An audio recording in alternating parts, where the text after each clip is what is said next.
إزاي تبني لنفسك بورتفوليو قوي في مجال رسم قصص الأطفال؟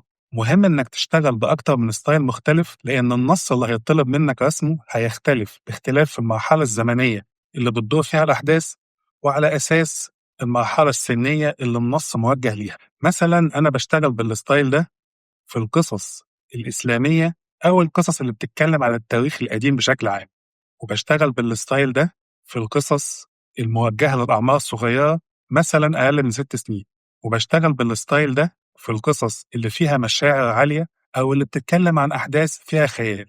وعلشان تتعلم رسم قصص الأطفال هتتعلم في 8 محاضرات أساسيات رسم وتجهيز قصص الأطفال، حيث أولا المنظور، وثانيا التكوين، وثالثا تصميم الشخصيات، وكمان هنتكلم عن التلوين، وهنتكلم عن إخراج المشاهد وتوزيع العناصر وتوزيع النص بحيث إن القصة تكون جاهزة للطباعة.